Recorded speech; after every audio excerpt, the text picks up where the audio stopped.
I was never going to read this. It was just after that, I was on the Stand on Truth thing. And then I saw something that says, yeah, you can talk about what they did to you and how it hurt you. And it doesn't matter how they feel about it, because if they wanted people to think better about them, they would have done better. So this is Golden Rules for Poison Flower. I know the kind of person whose accusations are their confession. And man, oh man, did you succeed in hammering home that lesson. My apologies if I come across with way too much pomposity, but the golden rule in one word simply stated reciprocity. Try to do it the right way, so now I assume permission. To tell the truth of your abuse, you repay kindness with suspicion. So don't blame me if you disagree with getting this off my chest. You have no right to complain with how I lay these things to rest. You think that God talked to you, but here's a better diagnosis. The drugs you took, the voiceless source, a clear sign of psychosis. And I don't want you to forget about how you made so demeaning. You told me all about the time you saw a face turn into a demon. You rattle on about bad vibes like mistrust is a gift divine, instead of accepting how your habit created that mental decline. You witch hunt with wrath and vengeance like you're Inigo Montoya. Those vibes aren't signs from God. Slow down, it's only paranoia. And I know your first reaction is to always play the victim. Just remember, narcissism is a key addiction symptom. And I know your emotions scream out loud and deny that this is true. So here's a small taste, 2 weeks of things those vibes drove you to do. You got obsessed with the book and thought that you could teach us. Trouble is, your actions aren't the things we learned from Jesus. Took a four-legged friend on a walk and he got into mischief. I kept him off the pavement hot and he dove into the thick stuff. I just went to keep you informed with the facts that I stated. Concerning was the way those chats only made you irritated. For an hour I picked at the mess, that fur-eyed primp, and I would have said something to you had I noticed a limp. Then half a day later, more queries came about the situation. All of my words simply aimed to address the interrogation. Don't try to make me feel bad, you said with nonchalance. Then a complaint about responsibility, an accusatory response. No idea what would drive you to aim that blaming finger at me, but what I did was what you wanted. You just failed to see. Later you left work early because of an error-prone man who ruined your day by joshing you about his pregnancy plan. And I responded the best I could with comfort and support. I didn't know if those tables turned to anger you resort. 2 mornings later conversing as I prepared Bob Ross, wondering about your strange behavior got you really cross. So you pack up 2 months early because you don't want to procrastinate, but it's wrong for me to shop the day before to prepare a dinner plate? And this may be the point where things truly went to craps, because I did not know why your reply had good in all caps. I just wanted to discuss problems and I never will agree that perceiving that as hostile means there's something wrong with me. Funny how you're angry anytime someone's questioned you, but you turn around minutes later and tell that person what to do. You made demands that I should see the good in all I see. The truth is what you were doing was failing to see good in me.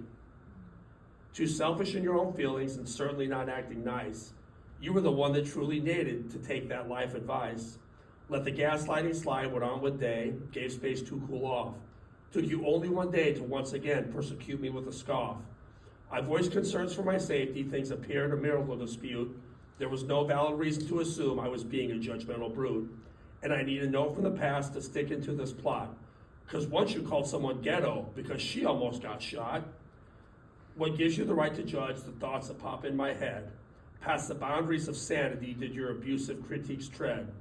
See, insulting concerns for my safety is very inappropriate trolling, but telling me what I shouldn't do is judging and controlling. And once again, I was innocent, but you simply didn't care. Somehow a grudge against me you continue to bear. Because later on in that week, you tried to start a fire just because I cared enough to try to help you fix a tire. See, you had told me long ago how you wanted those things handled. So I do that, and now you get upset and make some claim I scandaled? See, when you had your issue years ago, you were in a different car. You omitted that and told a lie and made an attempt to spar. There was a fact omitted in your angry, demeaning dissing. When I tried to help you out that day, all of your tools were missing. And I forgave and brushed it off. Lord, I feel like a dumbass.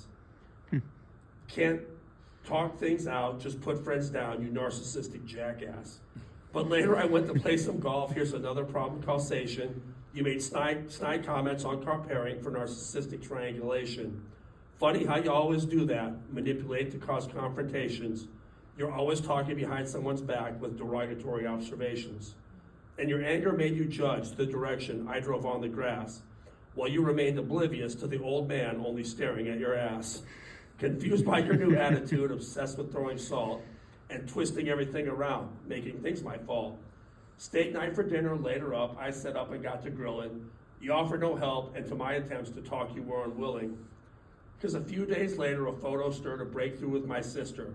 I was active and happy in doing things, but then told Rachel the Twister. Accused me of complaining and tried to paint me as a downer. You continued looking for the negative in every verbal encounter. And then you made your threat the abusive silent treatment, an act of trying to control, manipulation, and concealment. So it's fine you leave work early because someone made a joke, but damn wrong my morning is awful, why you bring that smoke? What's your strange obsession with always hunting for flaws? Paranoia's definition, feelings of mistrust and fear without cause. Then one day later, it was concert day, and working kept me busy. Sent you a picture of a license plate, and from that you made a tizzy. Pointed out something I didn't notice stuck above the plate, but you wanted to make it about you and started a debate. And I had been to that place and truthfully told my impression, what's wrong with having informed opinions free from your oppression? And this is a lesson far too many delusional Christians forget. Making the church about money is the thing that made Jesus lose his shit. Read the Bible, the book of John, a whip of cords he made. Somehow you disagree with this, your ignorance displayed. Which is odd because I remember leaving a band playing by the lake. You bugged out and had to go because the band mentioned tips you flake. And I said I didn't want to argue while I was on the grind and driving. Still trying to find something wrong with me was the only thing you were striving. And you laughed when I said now is not the time for that discussion. The truth of how abusive you can be hit me in the head like percussion. And still, after that beautiful show, I tried to put out the fire. You refused to talk, said you did no wrong, reactions of a liar. So 2 days later, you went off with your stories of Galileo. He's a great example that a church can err. Did you start snorting yayo? Then you said you think it's gross when people take to judging. What on earth, you hypocrite? You're the champ of character smudging. And when I called you out on that, you went berserk, resorted to stone wall. Said you didn't remember what happened, you just knew the vibes. What gall. Then you said, yeah, it sucks when people don't take accountability. You're the one who got called out, clown, and ruined your credibility.